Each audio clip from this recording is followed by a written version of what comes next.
Hello students, अभी हम लोग रेडियस ऑफ कर्वेचर का प्रॉब्लम कर रहे हैं। अभी हम लोगों ने प्रीवियस वीडियो में रेडियस ऑफ कर्वेचर से रिलेटेड एक क्वेश्चन को हम लोगों ने किया था। फिर से आपको याद दिला दें कि अभी हम लोग पढ़ रहे हैं application of derivative. Application of derivative पढ़ रहे हैं, यानी dy बाई dx का क्या यूज है उसे पढ़ रहे हैं। उसी क्रम में हम चैप्टर पढ़ रहे हैं रेडियस ऑफ कर्वेचर, और रेडियस ऑफ कर्वेचर का हम प्रॉब्लम कर रहे हैं। फिर हम क्वेश्चन को पढ़ रहे हैं, find the radius of curvature. Find the radius of curvature for the curve x is equal to a cos cube theta. फिर यहां कॉमा दे देंगे, y is equal to a sin cube theta at theta is equal to pi by 4। कह रहा है कि theta is equal to pi by 4 पर radius of curvature calculate करें। लेकिन जब इसकी इक्वेशन को हम देखते हैं तो ये स्पष्ट रूप से मुझे मालूम चलता है कि ये कार्टेशियन इक्वेशन नहीं है, ये पैरामीट्रिक इक्वेशन है। कैसे पता करते हैं पैरामीट्रिक? प्रीवियस वीडियोज में हम लोगों ने देखा था कि जब x और y की वैल्यू किसी तीसरे वेरिएबल के फॉर्म में एक्सप्रेस कर दिया जाता है तो वैसे इक्वेशन को पैरामीट्रिक इक्वेशन कहते हैं। जब x और y का मान किसी तीसरे चर के रूप में व्यक्त कर दिया जाता है तो ऐसे इक्वेशन को पैरामीट्रिक कहते हैं। तो x इज इक्वल, और ये हमेशा पेयर में होता है, मतलब एक जोड़ा होता है। x is equal to a cos cube theta, y is equal to a sin cube theta. ये दोनों इक्वेशन ज्वाइंट होकर पैरामीट्रिक को बताता है, और पॉइंट दिया हुआ है theta is equal to pi by 4। तो हम क्या करेंगे कि फॉर्मूला वही यूज करेंगे, कार्टेशियन वाला ही यूज करेंगे। तो देखना यह है कि अब कैसे यूज करते हैं। तो सबसे पहले आप लिख देंगे कि given parametric equation, parametric given parametric equations are x is equal to a cos cube theta, और यहां पर है y is equal to a और sin क्यूब थीटा। ये पैरामीट्रिक है, इसलिए यहां पर दो इक्वेशन। यहां पैरामीटर का काम थीटा का है। हम लोग ऑलरेडी उस पैरामीट्रिक डिफरेंशिएशन को डिस्कस कर चुके हैं। तो पैरामीटर थीटा है तो थीटा के रेस्पेक्ट में डिफरेंशिएट करेंगे, differentiating with respect to theta. तब ये आएगा dx बाई डी थीटा। फिर हम लोग डिफरेंशिएशन ऑलरेडी सीख चुके हैं। cos क्यूब थीटा का डिफरेंशिएशन करेंगे तो 3 cos स्क्वायर थीटा, और फिर cos को डिफरेंशिएट करेंगे तो माइनस में साइन थीटा। इसको अरेंज कर देंगे तो ये आएगा माइनस में 3a साइन थीटा और इनटू में cos स्क्वायर थीटा। ये किसकी वैल्यू हमने निकाला? dx बाई डी थीटा का। उसी तरह ऑल्सो अब dy बाई डी थीटा निकालेंगे तो dy upon d theta is equal to, a constant है बाहर करेंगे, sin क्यूब थीटा को डिफरेंशिएट करेंगे तो ये होगा 3 sin स्क्वायर थीटा और इनटू में cos थीटा। आप इसको चेन रूल से, अगर आपको कंफ्यूजन होगा तो आप अलग करके देख लेंगे। हम यहाँ पे डायरेक्ट यूज कर रहे हैं तो इतना ही आएगा इसका डिफरेंशिएशन। अब हम इसको अरेंज करेंगे तो dy अपॉन डी थीटा, और जब हम इसको अरेंज करेंगे तो ये आएगा 3a sine square theta, 3a sine square theta into cos theta. 3a sin square theta into में cos थीटा, ये है dy बाई डी थीटा की वैल्यू। तो हमने dx बाई डी थीटा निकाल लिया, फिर हमने dy अपॉन डी थीटा भी कैलकुलेट कर लिया।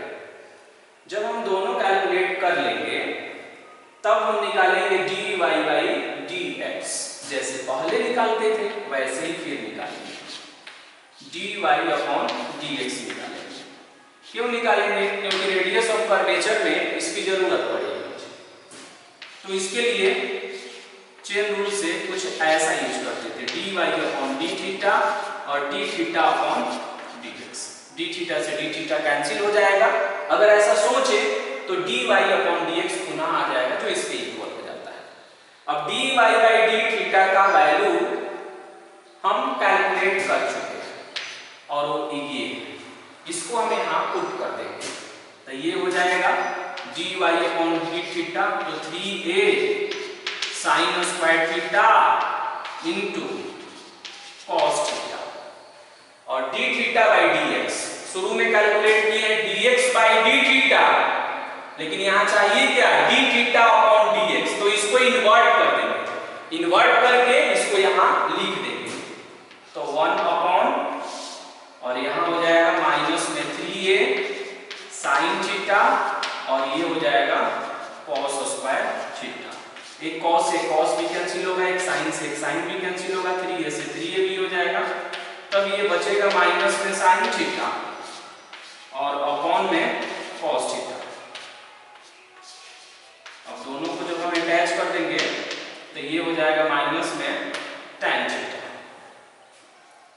अब हम dy बाई dx कैलकुलेट करेंगे, लेकिन ध्यान रखना है कि सिर्फ dy बाई dx हमको नहीं कैलकुलेट करना है, dy बाई dx की वैल्यू निकालना है उस पॉइंट पर। तो इस बार पॉइंट कुछ दूसरे फॉर्म में दिया हुआ है, क्योंकि ये पैरामीट्रिक है, इसीलिए x और y कोऑर्डिनेट नहीं दिया है, सिर्फ थीटा दिया है।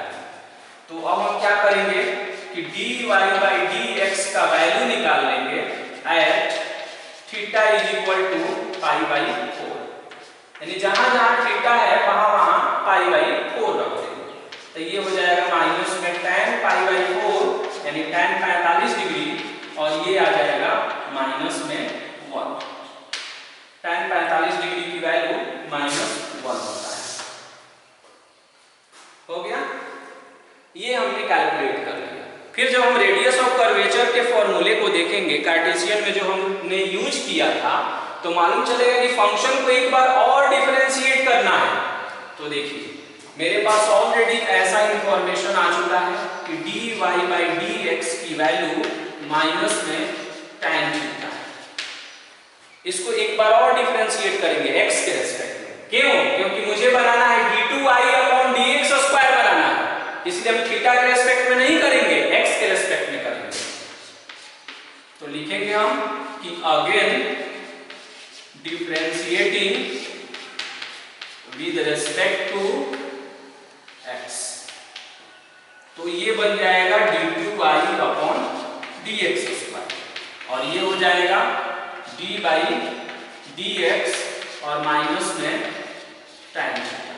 इसको नहीं कर पाएंगे डिफरेंशिएट, कारण क्या है कि यहाँ है थीटा और यहाँ है x। अब इसको चेन रूल से सेट करते हैं, तो देखिए सिस्टमेटिक कर देते हैं, minus d upon d theta और यहाँ हो जाएगा tan थीटा और फिर हो जाएगा d थीटा अपॉन dx हो जाएगा। अब ये सेट हो चुका है, क्योंकि यहाँ tan के बाद और यहाँ d के बाद सेम होना चाहिए, तभी हम डिफरेंशिएट कर पाएंगे, इसीलिए हमने ऐसा किया। अब ये नहीं tan थीटा है तो सेक स्क्वायर थीटा सिंपली लिख देंगे, नहीं, tan का सेक स्क्वायर थीटा होता है, लेकिन कब थीटा रहेगा तब थीटा के रेस्पेक्ट में होता है, लेकिन यहाँ तो x है इसीलिए मुझे चेंज करना पड़ा। अब हम tan का dc लिख सकते हैं कि सेक स्क्वायर थीटा होगा और d थीटा बाई dx का वैल्यू देखिए कहीं ना कहीं हम कैलकुलेट किए d थीटा बाई dx, तो यहाँ कैलकुलेट है dx बाई d थीटा और इसको यहाँ उल्टा फॉर्म में दिख रहा, वो है dx बाई d थीटा और ये है d थीटा बाई dx, तो उसको उलट कर यहाँ लिख देंगे। तो 1 upon minus 3a sine theta और इंटू में कॉस स्क्वायर थीटा।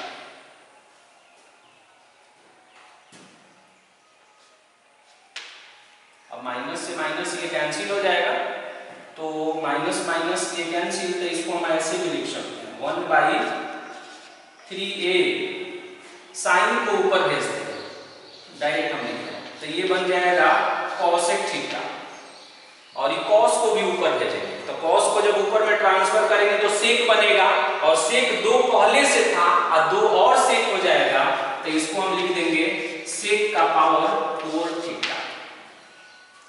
ये किसका वैल्यू हमने निकाला? ये निकाला हमने y2। अब क्या करना है मुझे कि अब y2 की वैल्यू निकालना है कब? जब थीटा की वैल्यू पाई/4 होगा तब मुझे कैलकुलेट करना है। तो अब हम क्या करेंगे, y2 लिख देंगे और यहां लिख देंगे कि y2 की वैल्यू किस पर निकाल रहे हैं, at theta is equal to पाई/4। इसका मतलब हुआ कि जहां जहां थीटा है वहां वहां पाई/4 मतलब 45 डिग्री, ये रेडियन में है इसलिए इसको पाई/4 लिखा हुआ है।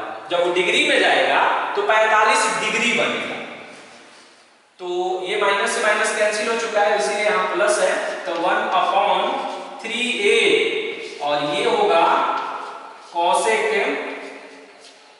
45 डिग्री, और ये भी हो जाएगा sec का पावर 4, और फिर यहाँ पर 45 डिग्री, वहीं पाई/4 लिख दें या 45 लिख दें।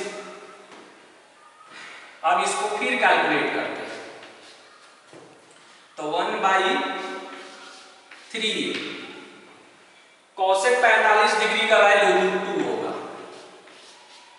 sin 45 डिग्री 1/√2 होता है, तो उसको इन्वर्ट करेंगे तो √2 हो जाएगा। sec 45 डिग्री, तो cos 45 डिग्री 1/√2, तो sec 45 डिग्री जो है वो भी हो जाएगा √2, और √2 का पावर हो जाएगा 4।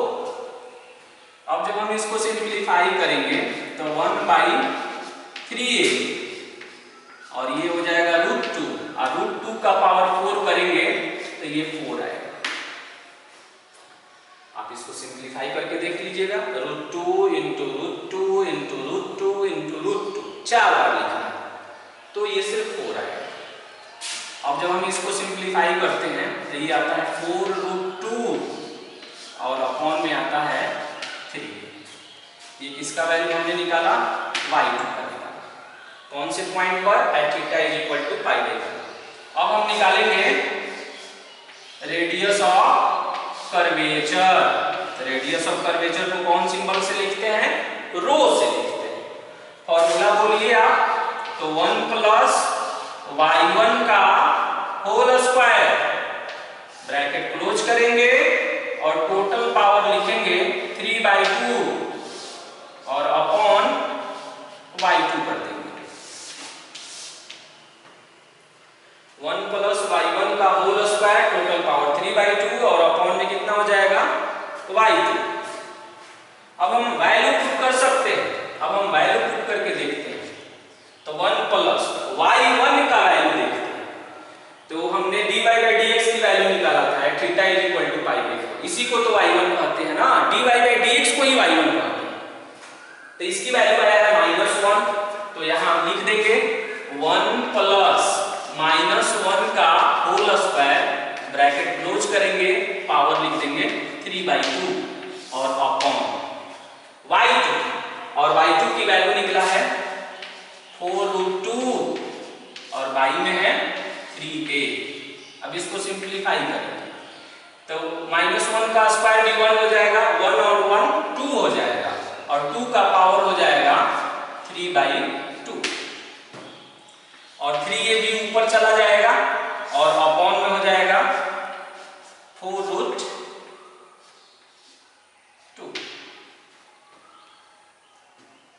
अब इसको चाहें तो थोड़ा सा और भी सिंप्लीफाई कर सकते हैं, 2 का पावर 3/2, 3/2 का मतलब होता है 1/5, तो 2 का पावर जो 3/2 यहाँ आप देख रहे हैं, इसको हम ऐसे भी लिख सकते हैं 2 इंटू √2। आप सोचिए कैसे होगा ये, 2 का पावर 1 है, और ये रूट का मीनिंग हुआ 2 का पावर 1/2 है, तो 1 में जब 1/2 ऐड करेंगे तो इंटू है, बेस सेम रहने पर पावर ऐड करते हैं, ऐसा आपने पढ़ा है, तो फिर 2 का पावर 3/2 हो जाएगा। ये जस्ट वही समझिए, 1 रुपये 50 पैसे था, तो 1 1 रुपया यहाँ लिख दिया हमने और 50 पैसा यहाँ लिख दिया। रूट का मतलब होता है पावर 1/2 और फिर इनटू में आ गया 3a और अपॉन 4 रूट 2। रूट 2 से रूट 2 को कैंसिल कर देंगे, 2 से ये कैंसिल हो जाएगा 2 टाइम्स में, और फाइनली जब इसको हम सॉल्व करेंगे तो ये आएगा 3a/2 आएगा। ये किसका वैल्यू निकला? तो ये निकला रो का, और रो का मीनिंग क्या है? Radius of curvature. तो फाइनली हमने रेडियस ऑफ कर्वेचर निकाला 3a/2 और यही इसका आंसर बन जाएगा, यही इसका आंसर हो जाएगा। तो अगर क्वेश्चन पैरामीट्रिक फॉर्म में दिया हुआ है तो भी हम फॉर्मूला नहीं बदलेंगे, फॉर्मूला वही रखेंगे, सेम फॉर्मूला रखेंगे, बस वर्क करने का तरीका थोड़ा बदल जाएगा। जब पैरामीट्रिक में रहेगा तो पहले दो रहेगा, दो इक्वेशन होगा, जो पैरामीटर होगा उसके रेस्पेक्ट में डिफरेंशिएट कर लेंगे। जैसे dx/d theta, dy/d theta calculate कर लिए, उसके बाद dy/dx निकाल लेंगे, फिर उसको डिफरेंशिएट करके d2y/dx² निकाल लेंगे, और जब ये सब कैलकुलेट हो जाएगा तो फिर वही फॉर्मूला यूज करेंगे जो पहले कार्टेशियन में यूज करते थे। पहले भी मैंने बताया कि बहुत सारे राइटर पैरामीट्रिक के लिए एक अलग फॉर्मूला बनाते हैं, तो उससे भी निकालेंगे तो भी वही आंसर आएगा। लेकिन मुझे लगता है कि उस फॉर्मूले को याद करने की जरूरत नहीं है, आप इसी फॉर्मूले से कैलकुलेट कर सकते हैं उसको। यानी सबसे इंपॉर्टेंट बात है रेडियस ऑफ कर्वेचर निकालने में कि फर्स्ट ऑर्डर डेरिवेटिव निकालने आना चाहिए, सेकंड ऑर्डर डेरिवेटिव निकालने आना चाहिए, और उस पॉइंट को पुट करने आना चाहिए, और फिर ये फॉर्मूला। ओके, फिर और हम लोग देखेंगे नेक्स्ट में। Thank you.